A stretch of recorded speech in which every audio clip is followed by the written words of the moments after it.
sir. All right, friends, we're going to get our next meeting started. My name is Tom Oliverson. I'm the chair of insurance from Texas and your NCOIL treasurer and golf tournament guru extraordinaire. And I welcome you to the NCOIL-NAIC dialogue meeting. This is one of my favorite meetings where we have a sit-down meeting with our insurance commissioners and have a chance to kind of discuss in a corporate way kind of what are the issues that collectively we see are facing us. And so I'd like to begin by asking for a call to, so we've done a call to order. How about a roll call? We'll just mark everyone's attendance, and I'd need a motion to waive the quorum requirement. So moved. And a second. Seconded. All those in favor? Any Aye. opposed? And then if I could have a motion to approve the March 5th committee meeting minutes from our meeting in Las Vegas. So moved. And a second. And all those in favor? Aye. Any opposed? Okay, wonderful. Now that we got all that little Robert's Rules of Order stuff out of the way, we can get to the important stuff. Let me just say, it's the first time that I've had an opportunity to chair this meeting, that I would be remiss if I didn't mention that our chairman, Assemblyman Kevin Cahill, couldn't be with us, and we wish him well and wish he was here with us, and he is missed. And I'm also very excited that the first time I get to preside over this committee meeting that there is a record attendance level by insurance commissioners, and I am truly blessed to see all of these faces here, all of these different states, big states, blue states, red states. Some of you had to travel 5 time zones, I think, to get here. Commissioner Wing, is that right? 4, okay. All right, but I thought we'd begin by just sort of maybe going down the list, starting with you, President Commissioner Cameron, and just sort of everybody introduce themselves. We'll turn on the microphone, that works best. So thank you, Chairman Oliverson, and we're grateful for the opportunity to be here with you. We're honored to be able to share with you and dialogue with you on important issues that you have questions on and that we have questions on and that we're working together on. And we also wish to send our thoughts and considerations with Chairman Assemblyman Cahill. We wish him well and hope that his family does well, and so we share that with you. I'm Director Dean Cameron. I'm from Idaho. I get to serve as the NAIC president this year, and try not to make a mess of things the best I can. So, thank you. And my name is Maureen Caridi, and I am the Commissioner of the Department of Banking and Insurance here in the great state of New Jersey. So thank you for having me.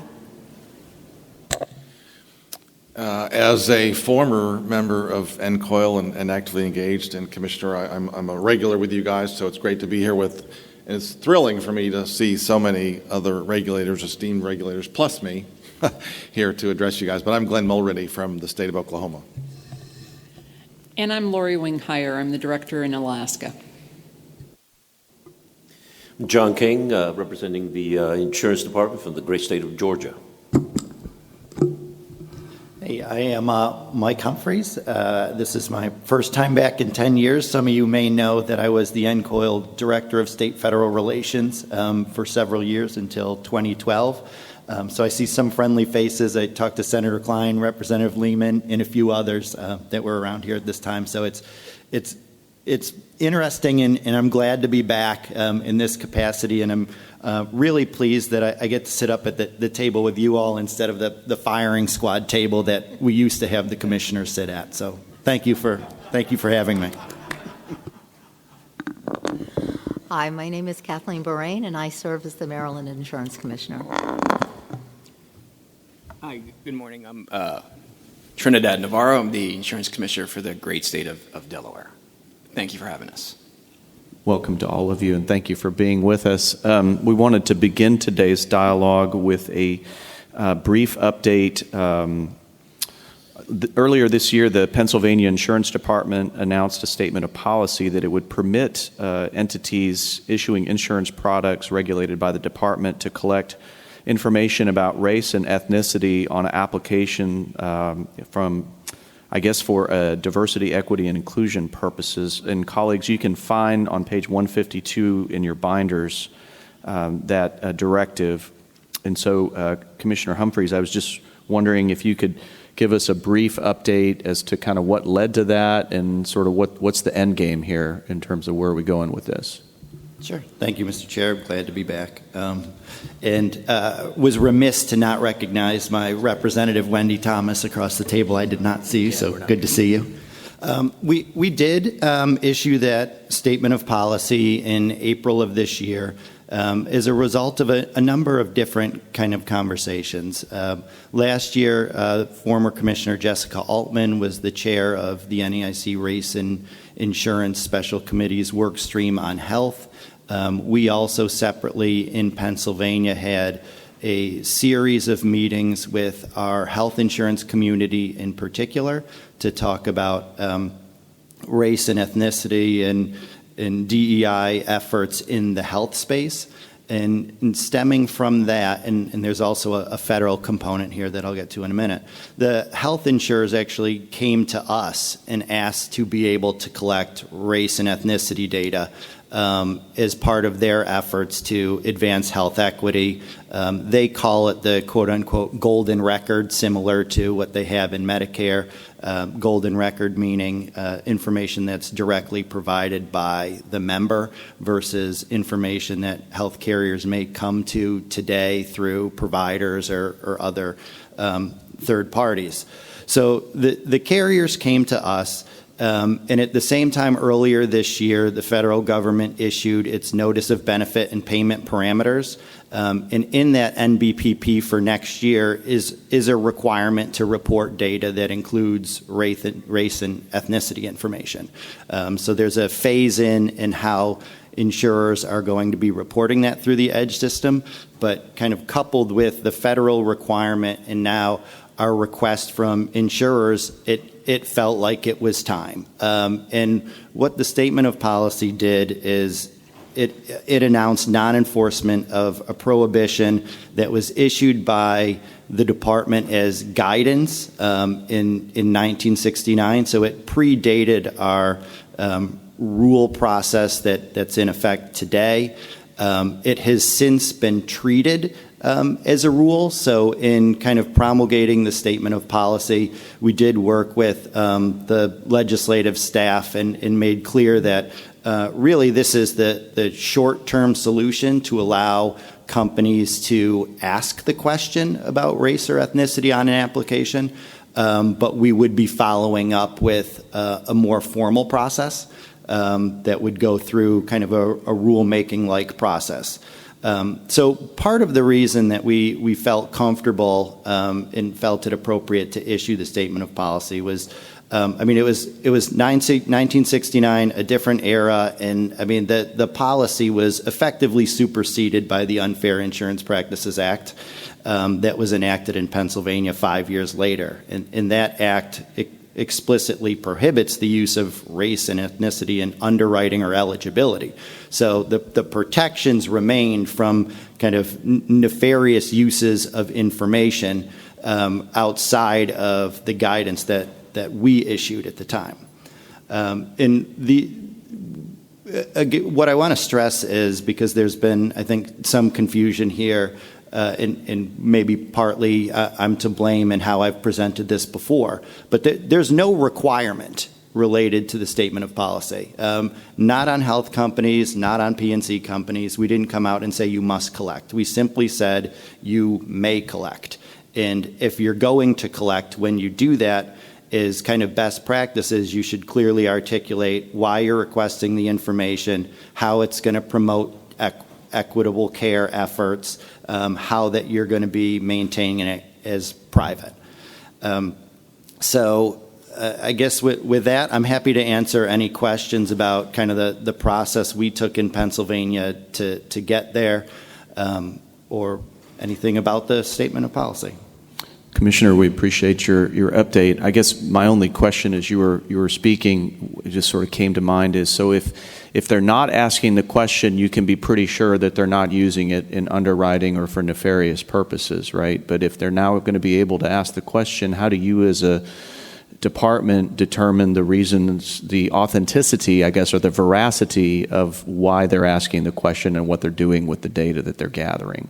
How are you going to maintain oversight over that? Yeah, I think it would still play itself out in the rate and form filing process. As you all know, the companies come to us every year. They file rates. They tell us how they've developed their rates.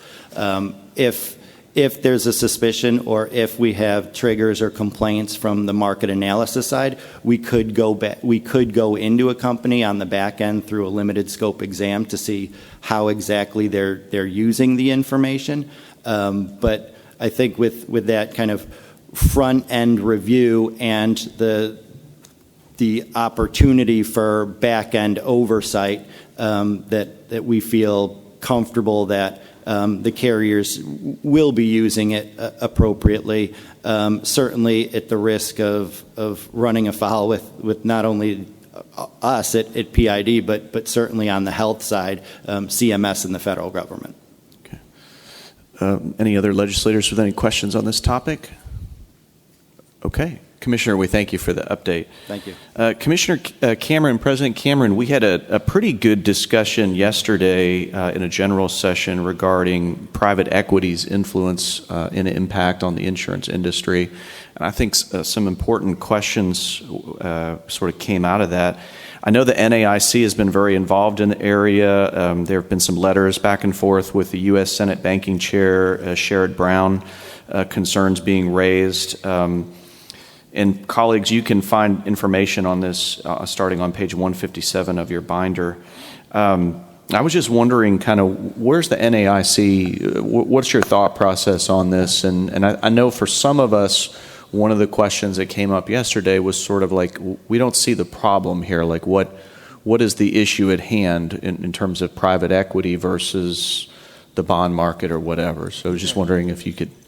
Certainly, and I don't know if you want to or not, but before we answer that, Commissioner Mulready was going to go over some additional healthcare items. Yes, I'm sorry. Let's do that. Let's do that first. I apologize. And then we'll come to the private equity side of things. I mean, I know you don't really want to hear from him, but no, I do actually want to hear from him. Actually, yeah. I promise I'll keep it short. Not really, though, but just a quick update on the B committee, the health insurance and managed care, some of the things that we have been up to. We did send letters to Congress and to the administration on a few key items, and just to highlight that, one was the fix of the family glitch, really goes to the definition of affordable coverage, and I think many of us saw that as I don't know if it's a misinterpretation of affordability when it comes to family coverage. And so I think most of you are all familiar with that. We sent a letter asking them to fix that. And literally like a week later or days later, the administration came out with their fix on it. And so actually, I have to take that back. I think it was the week before we sent it out. It was all gone through our process. And so I joked that just a threat from the B committee. Sounds like you have a mole somewhere. Just the threat from the B committee took action on the federal administration. Not really, but anyways, they have a proposal to do that, and that fix should provide some more affordability to upwards of 5 million people on that issue. Letter also went to House and Senate tax committees to try to address that legislatively, to try to protect against some legal appeals on that. Another topic that we sent letters on was the HSA and copay accumulator, something this group is familiar with. I know I've heard you talk about it numerous times. And with help from our friends at the ABA, a number of states passed some legislation to try to address that. And it has to do with coupons and third-party payment, and therefore not being eligible for high-deductible health plans. So similarly, sent letters out to Treasury and as well to the tax committees to try to address that legislatively. And the third item that was in those letters was the extension of the ARPA subsidies that are scheduled to expire at the end of this year. And I've been calling it the perfect storm of the Medicaid unwinding. You guys heard quite a presentation yesterday from Miranda with AHIP on that. And that, plus the ARPA subsidies going away, is going to be a perfect storm of a number of folks being left without coverage. And so the letter there, I actually just encourage them to extend those somewhat. A couple other quick things. Medicare Advantage and some of the states have had great difficulty in being limited to only being able to address solvency and licensing issues. And we received in our states a lot of complaints this year in the marketing side of things. Who knew retired football quarterbacks were not liked as much as people thought with some of those ads? And so lots of misrepresentation, but our hands are tied on that. So there's some effort to look to allow our states to try to address some of those things outside of solvency and licensing. So a letter went to Congress urging them to allow us to do that. And then we had federal mental health parity. I think you heard about that yesterday as well. We are not having federal funding provided for that. There has been a letter sent to Congress encouraging grants to the states to help address that issue. I won't touch, again, you got a good presentation on that yesterday. The Medicaid unwinding, that is really front and center on our agenda and how that is going, as well as the No Surprises Act and tracking how that is going within our states. That's big on the B committee. And I'll wrap it up with that. I think that kind of summarizes what we've been up to in the B committee. There's a lot happening there. Thank you, Commissioner. Do you have any specific thoughts, or has your committee had any specific thoughts as far as, we did hear, I think, a very good presentation on the end of the public health emergency and the, looming consequences. And I feel like that's something we kind of need to be arm in arm as lawmakers and regulators on, because there are some tremendous consequences around the bend. Has there been any work group effort on that as far as here's a roadmap, here's what we need to do next to get ready for that? I'm glad you asked. That's part of our agenda in a few weeks here in Portland, Oregon for our next meeting. But prior to that, at our previous meeting, there was conversation and sort of a call to arms to regulators, because I think some regulators weren't as tuned into it as others. I think the thinking was, let's Medicaid, we don't regulate Medicaid, but not understanding that, our Medicaid folks, they understand Medicaid. They don't understand the private market. We understand the private market and what's happening there. So I know in our state, we've been doing a lot. We've been meeting regularly with the leadership in it's the healthcare authority that oversees our Medicaid agency, and providing information to them that they're posting on their page. So really educating out there, I think, is the key thing as far as our role in that. Well, they will certainly understand being uninsured. Yeah. And I think that's the thing I worry about, coming from a non-expansion state and having a lot of folks that are currently on the rolls that in a non-public health emergency state would have rolled off months or even years ago, sort of the consequences. So and we're I'd love to talking- work with you. I think we all would love to work with NAIC on making sure that we're kind of prepared for that. Yeah, the numbers are a little staggering. I mean, you're talking anywhere from 5 to 14 million people. I know in our state it's over 200,000 that we're expecting to fall off those rolls. So. Yeah. Commissioner Humphrey, you had something you want to say? Yeah, Mr. Chair, just really briefly, as a possible takeaway, we might recommend, we Pennsylvania, might recommend that when you go back home, maybe talking to your Medicaid agencies, CMS has actually issued some guidance that clarifies that MCOs with affiliated QHPs, so both the Medicaid side and now the commercial side, that they can provide members with information about the exchange during that redetermination process. As commissioner in Pennsylvania, I also chair our exchange board, so kind of the communication between those two groups is very important, and I think to the extent that Medicaid agencies may be interested in at least exploring whether to give the MCOs the ability to go and let their members know that what the exchange is, that may be something that states would want to consider. Thanks. Thank you. Thank you.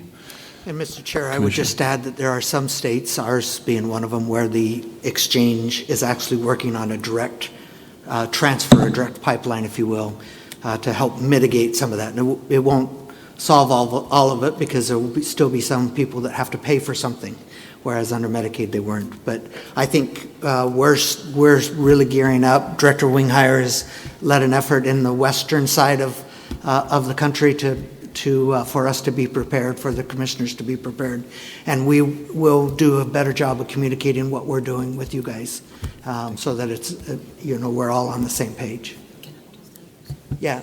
If I may, here in New Jersey, we've been working, the Department of Banking and Insurance has been working with Human Services, and we have worked on information that's going to be sent to the individuals who will probably be weaned off of Medicaid so that they have information on the exchange. So we have been working together on this a long time in order to avoid losing folks and having uninsured individuals, as you mentioned.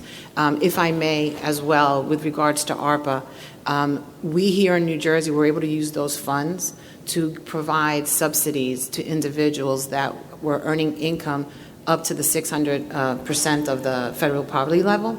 So we had individuals that were making $77,000 that were able to get subsidies to help them pay and make insurance affordable. If we lose the ARPA, we are going to have to readjust all of that, and we're going to go back to having a lot of individuals that will not be able to afford insurance. So anything that you and your colleagues can do to get that message across at the federal level would be greatly appreciated, at least for me, because I run the exchange here in New Jersey. And I want to recognize my senator, who I worked with very long as an assemblywoman, and now I have the pleasure of working with her as the commissioner. So, Senator Poe. Thank you, Commissioner. President Cameron, you want to head back to our other topic at this point? Let's move to private equity, and I would say that we as commissioners generally agree with you. There's things that give us some concern that we're watching, but we don't know that there's an action for us as commissioners just yet. I'm going to turn the time over to Director Winghire, who will give you more details. Thank you, Dean. As Dean said, you hit the nail on the head. This isn't necessarily a bad thing. Private equity, we need it. We need it in the insurance industry, not only to look at startups or new products, but also existing companies and providing financing where needed. This is not new to the NAIC, and in our state framework, we have been dealing with this since 2013. We already have guidelines in place to address the corporate structure, risk-based capital, looking at the financial statements of not only the private equity firm, but also in the insurance company within, but those that are investing in it. Admittedly, the transactions have become more complex in the last few years, and we are currently reevaluating through the macroprudential working group, reevaluating if we need to go a little bit further, delving into the transactions. But we do think that at this time, we're not seeing a red herring, we're not seeing a hair on fire that this is a bad thing for the industry. It's new. It's becoming more complex. There's becoming more of these transactions. And the NAIC is up to the task, all of us, of keeping up with these transactions. The macroprudential working group, as well as others, Life Actuarial Task Force, are all keeping abreast of the trends. And our current statutory accounting principles and other guidelines that are in place, they apply to these too.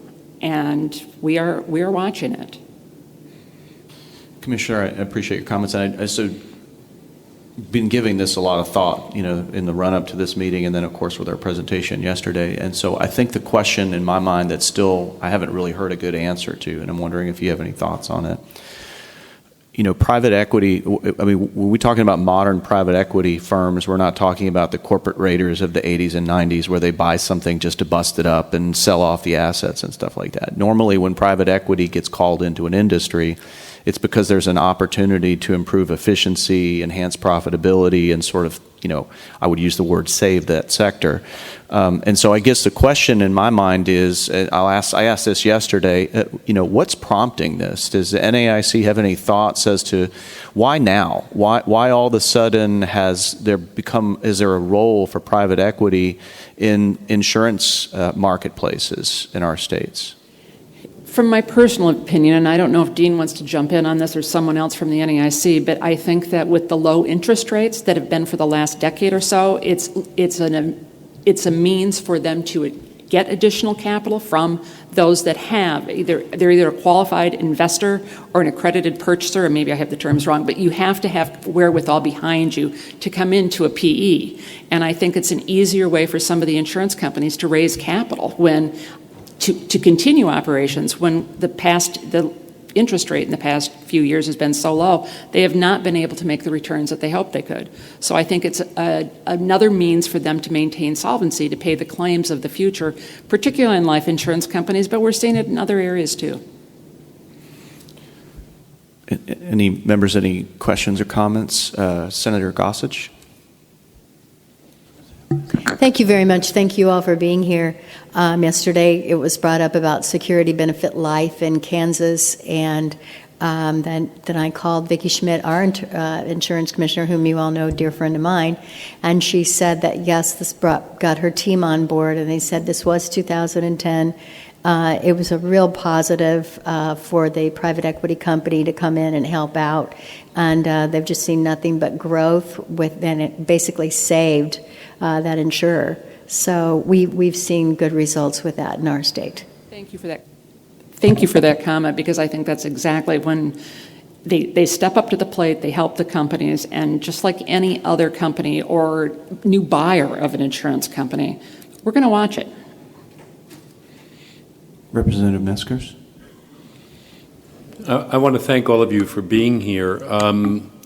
So I've sat on the insurance committee for the state of Connecticut, I guess, for 4 years now. And what I'm looking for from guidance from the NAIC is either at the state or federal level, what kind of regulatory framework we need to improve transparency in pricing. I worry about the insurance industry and its in the healthcare industry particularly, and the sustainability of the business model, where the expenses are compounding, somewhere between 7 and 15% a year for insurance coverage. And we've moved around the needle with higher deductible plans, transferring the risk from the corporate to the individual policy owner to try to cost contain. But I don't see any transparency in the hospital industry at all. I can't price a standard hip replacement or shoulder replacement, which, 90%, I'm going to say, without being the mathematical genius, 90% of the hip replacements are going to be pretty standard. And I can't go online and figure out which hospital is going to price me where. So even my high deductible plan, I don't know what my deductible looks like and what the cost looks like. And on the pharmaceutical model, right now, we're paying 4 times, I mentioned this yesterday, what the OECD countries are paying for pharmaceuticals. That's either something we need to be looking at the state level, or I need you guys to be pushing forward at the federal level. So where do we go? Because if we don't solve the problem of affordable insurance, we end up with a public option, which is not necessarily any more affordable. We're just shifting the burden. So I'd love some of your thoughts on where we need to go on that on a regulatory framework or Sure. political.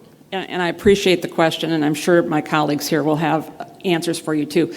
Part of the problem is we don't regulate hospitals. We don't regulate providers. So I can't go to Providence, one of the big hospitals in Alaska, and say you must.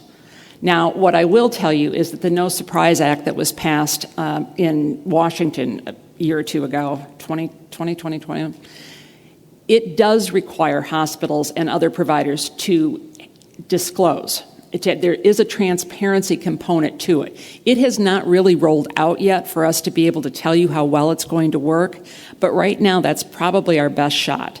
I know that various states have passed transparency laws regarding the cost of health care that have to be provided to the consumer, but it is very hard for a consumer to go to the hospital and say how much is a hip replacement, then go to their insurance company and say how much are you going to pay, and nobody took into consideration did you meet your deductible or not, or what your copay is. It's just, it becomes very confusing for the consumer. And so I think because of the No Surprise Act, the requirements that are going to go into on the insurance companies as well as the providers, hope we'll see a path forward between those two. I don't know that it's going to be perfect, but I think it's a step forward from what we have now. I don't know if anybody else has a comment. Glenn, you might as be. Actually, you covered most of it. I was just going to comment the difficulty on our end is that we don't regulate medical providers or pharma or drug companies as far as the pricing on that end, and that's what makes it difficult and has made it difficult with the No Surprises Act when they were looking to us to say who's going to enforce that. Well, we have no statutory authority to take care of that with the medical providers, and so unfortunately we've had to defer to the feds on that with our No Surprises Act on the actual enforcement. There is some progress being made, and in fact, quick local plug, Surgical Center of Oklahoma has been a national leader on this for at least a decade with full transparent online pricing of every procedure they do, full in, all in pricing. So they literally have created a medical tourism coming for replacements like you're talking about and things like that. And there's some third-party applications as well, but it's nowhere near where it needs to be, to your point. And hopefully with the federal action and anything you can take at the state level on a transparency standpoint, I personally have been in the health insurance field for the last 25 years or more, and I think it's a critical piece that's missing. I mean, where else do we? I often, when I speak publicly, joke about being able to go online and find out more about my $200 watch than I do about a $20,000 procedure that I'm about to have. That's a problem. I would just mention that Maryland actually does regulate hospitals. So we have an all-payer system that's been in place for a long time, and it's very clear and precise, and hospitals are not allowed to deviate except within a very small margin for very specific reasons, and that is extremely helpful. There are pros and cons.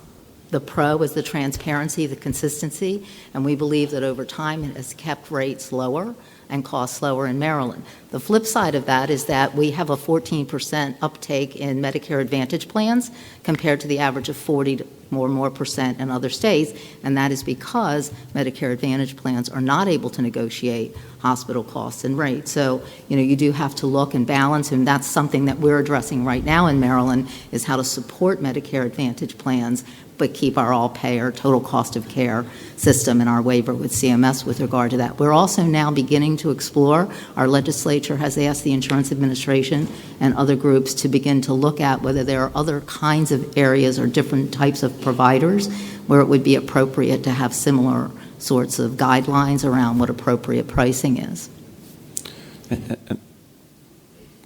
If I may, here in New Jersey, through the governor's office, we put together a committee, and the purpose of that is to bring together the industry, hospitals, pharmaceuticals, providers, to discuss how can we be more transparent and how do we make insurance affordable. So we just started this process through the governor's office, through Governor Murphy's office, and I know that our legislature as well.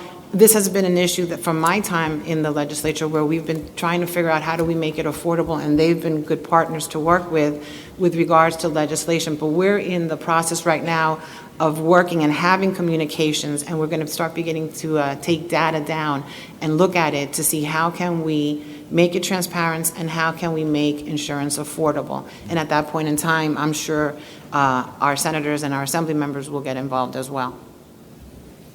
Thank you, Commissioner. Appreciate that. And I would just point out as well that a number of states now have established all-payer claims databases, including my home state of Texas, and also, and Representative Meskers, if this is something you'd be interested in, I'd be honored to work with you on it. There has been bipartisanship both at the federal level and the state level as far as advancing policies that actually require hospital price transparency. We had a good executive order passed by the previous presidential administration, which has now been strengthened by the Biden administration. And similarly, we have both the state of Texas as well as the state of Colorado have advanced very strong, comprehensive hospital price transparency laws that require publication of contracted rate information and giving patients the ability to shop competitively in a manner where the information has to be immediately publicly available. So I know those things are out there, and maybe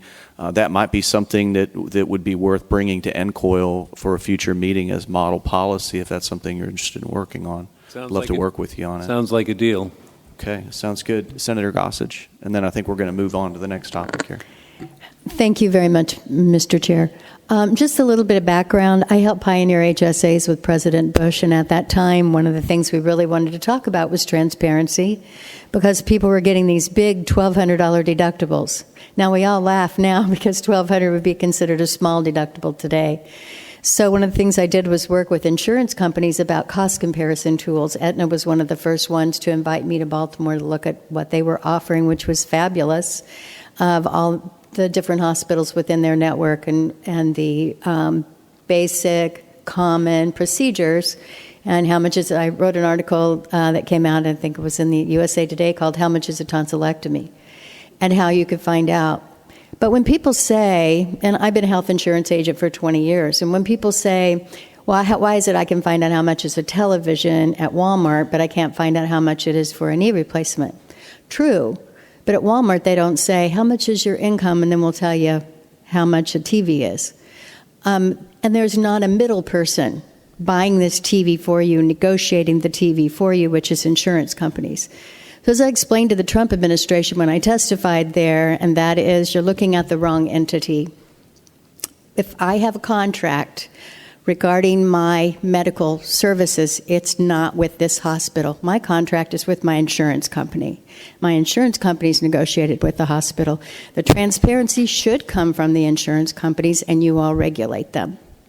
So a hospital, to be able to tell you, okay, let's see, what do you have? Blue Cross Gold XYZ plan with your employer that's self-funded, ERISA, whatever. There are hundreds and hundreds of those plans out there. But a carrier knows exactly which plans they have. They know how much it would be. They can know what your deductible is.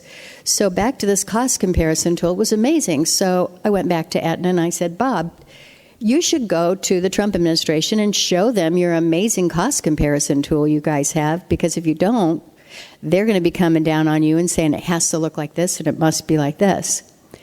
He goes, well, I wouldn't want to show it to him now. Why? Well, it took a lot of people to keep that up and going, and then after a 2-year, we realized that we only had 2% of our members that ever even looked at it. So if we're going to ask them to do that, again, we need to educate the public on where do I go. But I think if we look at the insurance companies, many of them are gearing up, with this. And again, I believe in looking at private solutions. Sometimes if we're lawmakers, we have a big hammer that says government and everything looks like a nail. And we need to have private ways in which we can be able to do this. So just food for thought. Let's look at insurance companies. They should be able to tell their members, here, if you go to these hospitals, whether that's a phone call, whether that's online, or both, just a thought. Thank you, Mr. Chair. Thank you, Senator. Appreciate it. All right. Well, I think we're going to move on to the next thing. So President Cameron, I wanted to see if we could turn our attention to the B working group. NCOIL has been on record as supporting an amendment to the ERISA statute at the federal level that would allow states to regulate self-funded plans where the entirety of that plan is essentially intrastate commerce, not interstate. And so, I think this has sort of been a glaring oversight, and I know many in this room, myself included, are unfortunately all too familiar with the concept of what we refer to as ERISA creep, and this, sort of regulatory expansion over time that it's blossomed into something far beyond. And I think, when we look at PCMA versus Rutledge, the Supreme Court's recent decision, and some of the actual statements that were made in that decision, it's pretty clear that even the court feels very strongly that ERISA has grown far beyond what lawmakers that created that statute in the 70s could have ever contemplated that it would grow into. We actually had an NCOIL fly-in recently in D.C., and I'm proud to report that the members that were there, and myself and Assemblyman Cooley and Representative Lehman, I know you were there, and others, we actually got a lot of very positive feedback from members of Congress that this was something that they were open to. So I was just wondering to kind of get NAIC's take on that, and also without trying to put anyone on the spot, to just sort of see if y'all are generally amenable to the idea of joining with us and sort of asking Congress to give us this flexibility back. Yeah, and we certainly are. spot. We have very much the same sentiments and same concerns, and that's why we sent the letter that we did. I'm going to have Georgia Commissioner report on it a little bit, but to answer your question directly, we're more than happy and willing to work with you on it. Thank you very much for the opportunity to talk about this, because this is something that, we all know that the complaints either come to our legislators or come to the insurance department in our states. And so we feel, especially in Georgia, we feel that we are the right vehicles to get this problem solved. But obviously the companies throw, the ERISA down our throats very quickly. And so we're, the first thing that we did in Georgia is the legislature passed a very strong, laws. And so what we did, we take a very, very judicial and very proactive approach of first educating the industry that operates in Georgia, for them to understand where the line is, where the difference is. And of course, they don't, like any new regulations that come into play, people are really uncomfortable with change. And so we really, at the end of the day, we focus on protecting our consumers in our states. And I think there's a lot in common with NCOIL and NAIC. And we're looking at working with the federal government to allow us to be the arm to get this done. Because we think we're closest to the people, and we think we can be a lot more effective at getting through this. But I would welcome assistance in getting the federal government to give us authorization. So, because a lot of these companies are hiding behind that whole, cloak of a federal approach. And we feel like, I think we're much better at this than they are. Commissioner King, that's something you said that really resonated with me as a lawmaker, and I'd invite any comments from my colleagues. But, we go to the legislature to, quote, fix a problem for the constituents that want some problem fixed, and we say, yay, we fixed it, and then we get folks that are, coming to our office 6, 9 months later, a year later, saying, I thought you fixed this, and yet I go and, try to get this care provided or have this thing done or whatever it is, and come to find out that it doesn't apply to me. And that's a growing problem in a number of states. I think in my home state of Texas now, we're down to around 20% of our health-insured patients actually have a fully insured product that our commissioner can actually regulate, which is pretty embarrassing. And I know there's drivers and factors that are sort of affecting that, and try to be sensitive to that, obviously, that there are reasons for that. But any comment from any of my colleagues? Representative Thomas?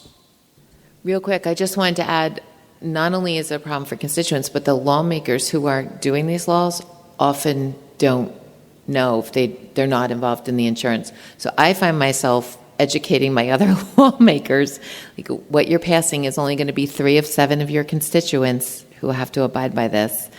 And I think it's been a major ongoing point of confusion and an issue. It'd be great if it got resolved. Senator Gossage? I 100% agree. I write small group plans all the time, and more of them are going to the level-funded, self-funded plans because that gives them lower rates. And then, yes, we pass laws that don't really affect them. I'm very interested. I didn't realize that we had this idea from NCOIL, and I very much support that. I've said for a long time I'd love to be able to say, could the states have back level-funded type plans instead of the high-risk self-funded plans? Those could still be ERISA, but those level-funded plans maybe could still be regulated at the state level. Thank you. Thank you, Senator. Other comments? Commissioners, any other comments on that? All right. Well, moving right along, we're making good progress here, President Cameron. We're just flying through this thing. We are curious, turning to item 6, actually, if we could get an update from you on the NAIC Special Committee on Race and Insurance. I know you've had several meetings since the charges were sort of laid out, and I'm just kind of wondering if there's a consensus or a timeline for the committee to finish its work. Well, I wish I could say there was a consensus or a timeline. It's one of those things, it's done when it's done. I'm going to turn the time to Commissioner Creedy, who's going to give you an overview, and then I may take some additional comments at the end. Thank you.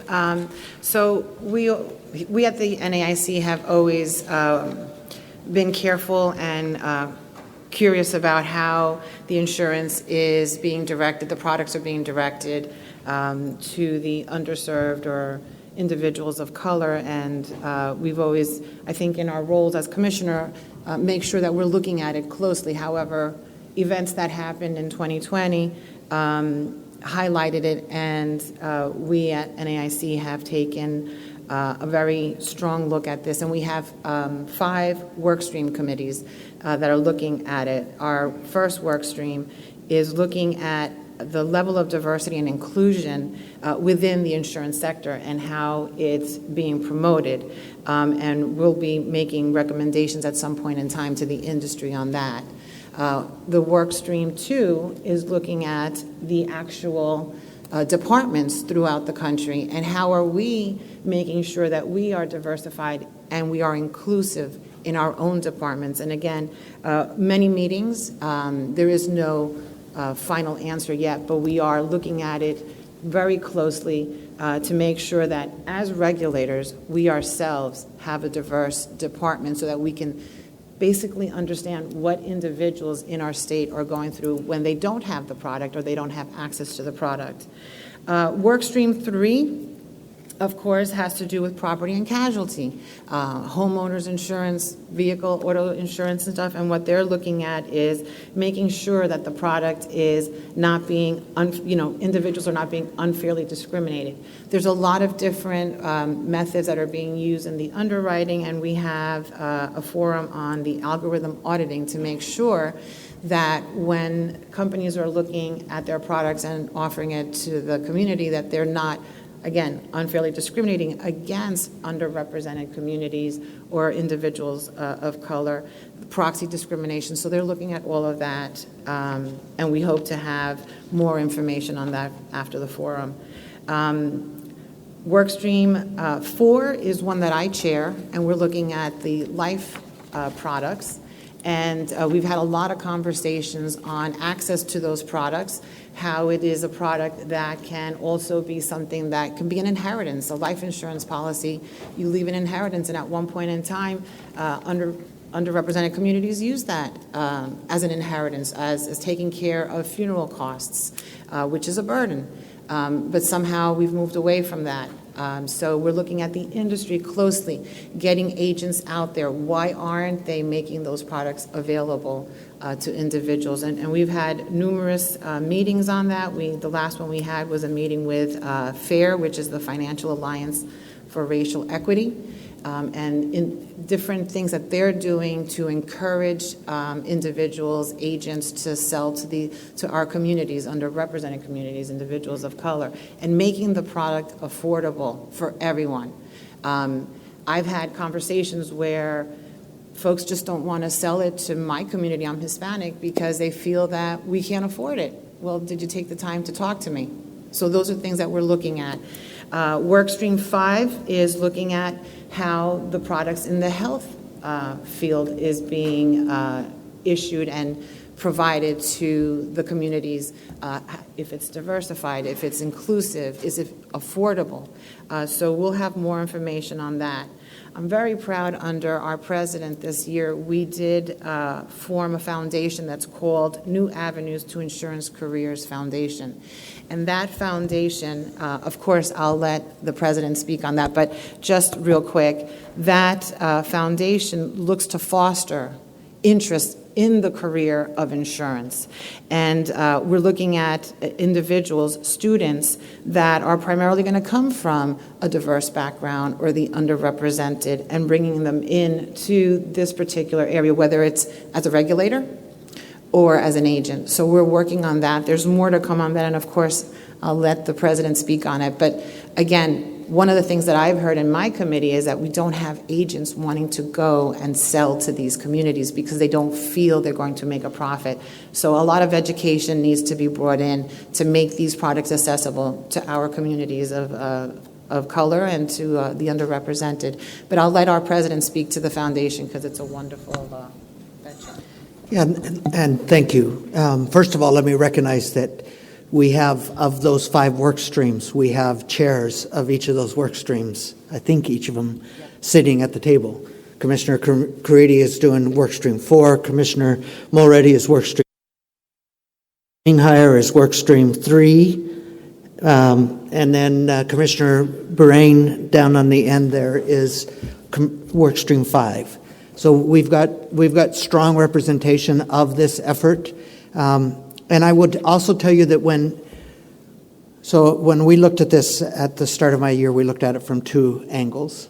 The foundation was one angle, that we really felt like there was a real opportunity for people to change their lives in the insurance regulatory field. They could be actuaries, examiners. They may have great math skills, but there's not a pathway to doing that. Very few people, no offense to any of the actuaries who might be in the room, but nobody goes to school necessarily thinking, I want to grow up to be an actuary. Or maybe, and now Glenn didn't do that. He wasn't smart enough. But anyhow, nobody goes there, but you kind of fall into it. So we wanted to provide an avenue. And we've made the application. We're trying to get that through the Treasury, through the IRS. So our intent is to start offering scholarships, internships, apprenticeships to help young people of different races, ethnicities be able to participate in this world. The second aspect is I have a super strong belief, and you'll hear me talk about it later, in insurance changing people's lives and insurance being able to allow our economy, our states to move forward. And it bothered me as we started talking about these issues that we couldn't figure out what were keeping people from buying insurance. What were the barriers that were keeping individuals in the Hispanic culture or the African American culture or whatever from buying coverage? Frankly, some of it's because we have federal guidelines that try and put one size fits all arena. And so what we've done with each of our task forces, we've tasked them with looking at what are the barriers for people being able to buy property casualty coverage or health coverage or life coverage. What are those barriers, and how do we mitigate them or remove them so that those individuals can participate in this market? Are the barriers regulatory? If so, let's talk about them. Do we need to get rid of? Are the barriers legislatively? Are they product design? Are they the way we communicate those products? So all of those items we are delving into. I wish I could say the finish line will be X date. It won't be. We didn't get here overnight, and we won't rectify this overnight. So I'll stop there and happy to answer any questions. Well, my thanks to all of you. It's a complex topic, and I don't think there are any easy answers, but I'm encouraged to hear that you're taking a measured approach and you're sort of looking at the data. I do believe there's truth to be found. I do believe that there's objective things that can be learned and said we could do this differently here, we could change this, and this would make a difference. And it's just one of those things where sometimes separating the objectivity from sort of the emotional things that we all feel and directions that, we've all sort of been taught that we need to go or whatever. I mean, it's a process, and it requires, I think, a careful examination of the facts as they are and trying to stay objective. And so I just applaud you for doing that. And Commissioner Caridi, I appreciate your comments very much. Members of the legislature, any comments on this? Representative Lehman. Thank you, Mr. Chair, and thank you for being here. This is great to see such a great panel. On this issue, I know we at NCOIL took up the same task and had our team look at this. It's not an issue that's going to go away tomorrow, but I think that the one thing I think we still is kind of that issue out there we have to probably discuss at some point is the term proxy discrimination, because that seems to be the one that we get hung up on, and how's that defined. And proxy was the term proxy was in all this before it got attached to discrimination. So we don't want to go down a path where we just ignore it, but I think we have to have an open discussion at some point about what does that truly definition mean. We defined it And I think that wasn't as well accepted as what we'd maybe hoped for. So I'm just curious if that's still an issue that's being discussed at NEIC. Thank you for the question. And I can tell you that we agree with you that it's, when we talk to insurance companies, when we talk to consumers, there are a variety of terms, one being proxy discrimination. We need to settle what it means and where it's applicable. And we are working on that. When we leave here, most of us are headed to Kansas City for 2 days of delving into the discrimination, proxy discrimination, disparate impact, and looking at the algorithms and algorithmic bias within the models that we're receiving in rate filings and form filings, particularly rate filings. And we don't have an answer for you today, but we're most definitely working on it. You're absolutely right. Defining some of these terms so that we're all playing or singing from the same hymn book is going to be very important. Thank you, and I guess I would put out the offer that we wouldn't have worked with you on this. So the more that you can involve us, the better. And I know between President Cooley and others that we're very open to having those continued discussions. So thank you,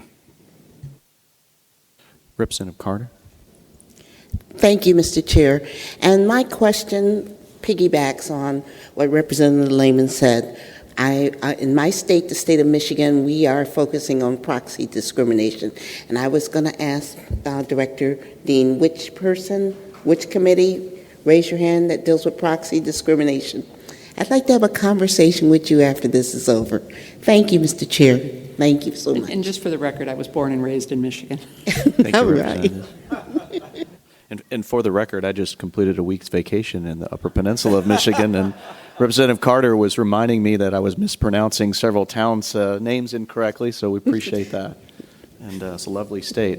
It was great to be in a state where they said I have to stand in the shade because it's so hot outside, and I looked at my watch, and it said it was 70 degrees outside. And I thought to myself, coming from Houston, that 105 is hot. 70 is a blessing from God. Especially in July. All right, one more big item, President Cameron. We were, for the first time in several years at NAIC, formed a new letter committee, the H Committee.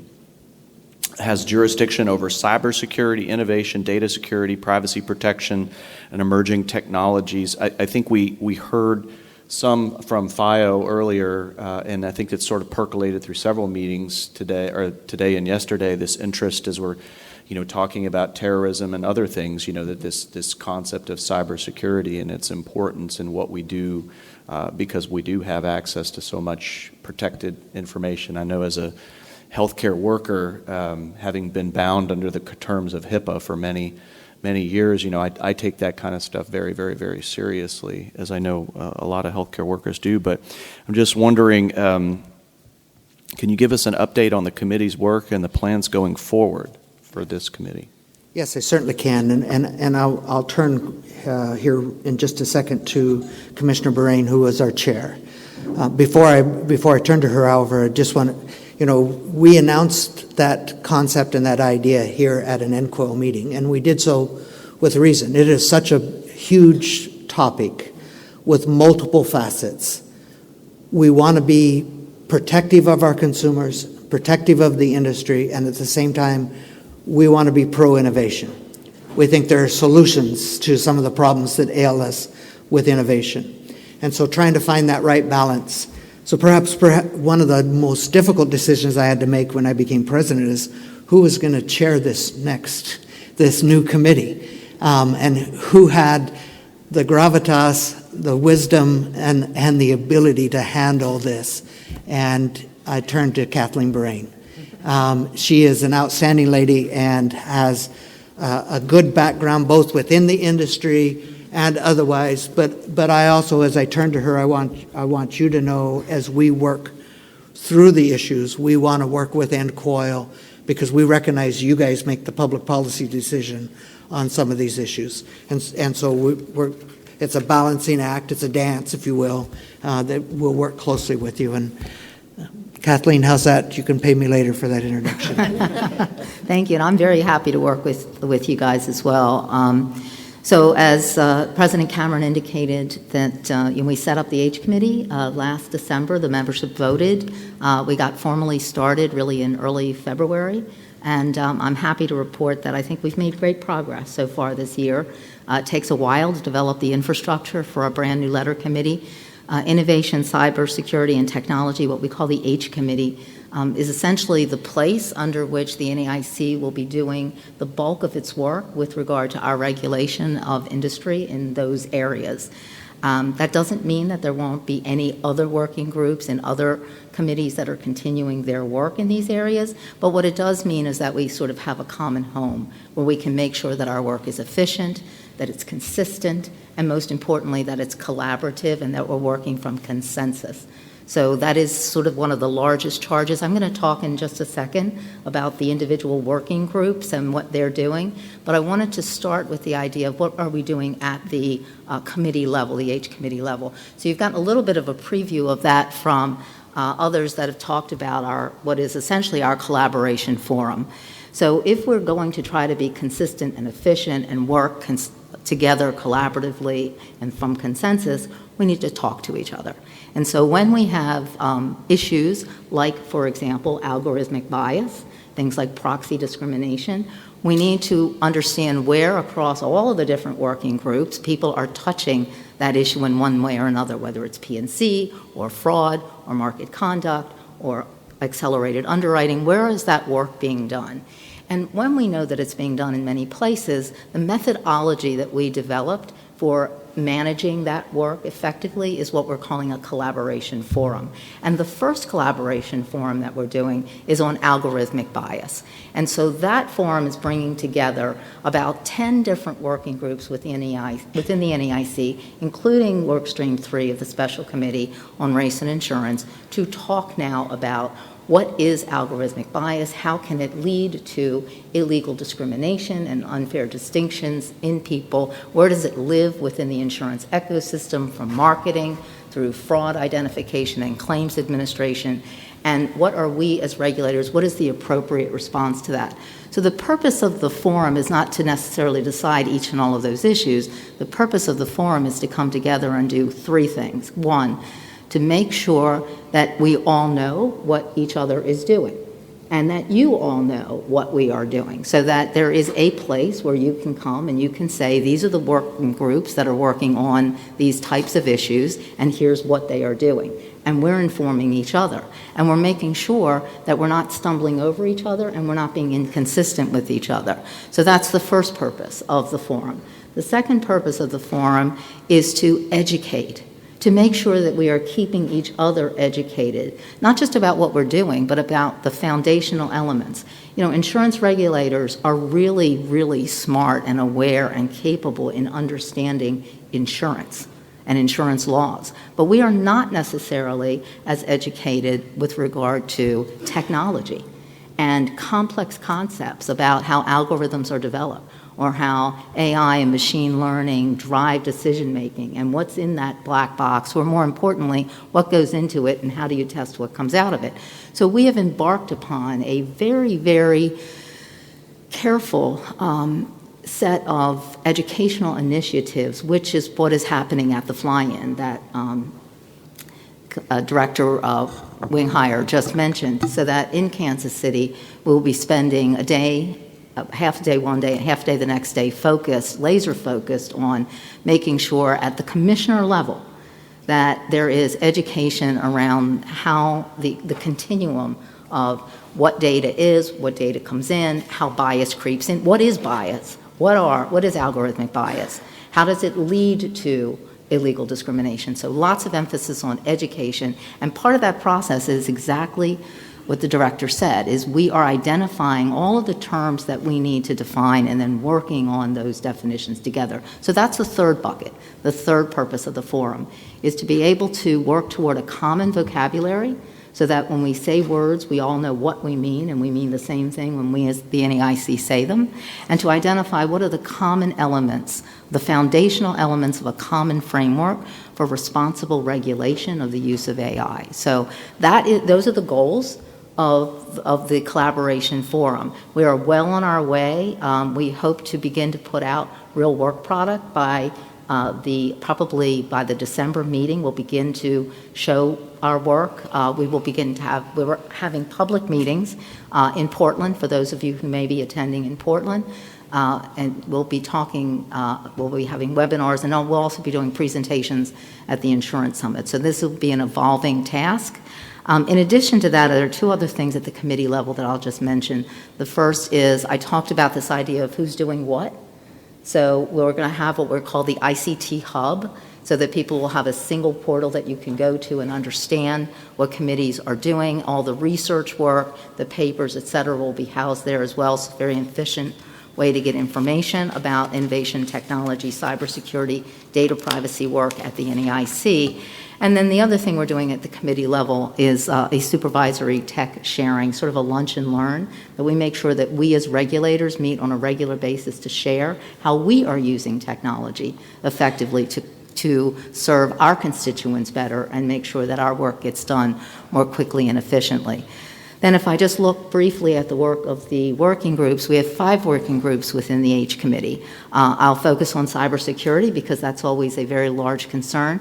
The NAIC did pass a Model Data Security Act in 2017, which has now been enacted, and I think we're up to 21 states at this point and more to come. Part of what the cybersecurity group is now going to do is look at what are the resources that regulators need when companies report cybersecurity events, and how do we have the right tools, the right resources, the right information to investigate and respond to what's happening with regard to those events. So this is also an educational year from the cybersecurity working group to make sure that we understand what kinds of events are happening and that we are equipped to respond to them. Our e-commerce working group is really focused on looking at antiquated laws and regulations that no longer really serve consumer interests but only impede the use of e-commerce in the insurance world. We all learned very quickly because of COVID just how much technology can do in terms of keeping the world moving. And insurance regulators had to suspend the operation of many, many, many laws in order to allow things to happen electronically. We're now using that experience to accelerate getting rid of those antiquated laws and making sure that we're all operating in the 21st century in ways that, however, still continue to protect consumers and recognize the fact that not everybody has the same access to technology. The third area is our Innovation in Technology and Regulation Working Group, which is a lot of, I think, fun in the sense that it is the place where we learn as regulators what is the cutting edge. So it's inviting people in and it's informing other educators and other people about what is it that industry is doing. So it's kind of the InsurTech world and making sure that we're up to speed on what companies are doing. Our Privacy Protection Work Group is engaged in about an 18-month to 2-year process of modernizing the 2 models that are the privacy protection models that the NAIC adopted, and our Big Data and Artificial Intelligence Work Group, which is the place where a lot of the on-the-ground work with the NAIC dealing with how we regulate the use of big data and AI is focused on 4 things. An important one is moving our AI principles into AI guidelines, really looking at the work of third-party vendors and what is the appropriate regulatory regime with regard to either the vendors themselves or the use of their work product by insurers, and then the survey work that working group has done in looking at how AI is specifically being used. We did a survey of private passenger auto, that a second survey is being done with homeowners and with life insurance companies. So we understand the use cases, which then allows us to further drive our own investigative efforts and begin to think about differentiation in regulating those lines and those use cases. So that is a whole lot of information that I hope you find interesting and helpful, but we are always happy and willing to collaborate with you really in any of those areas.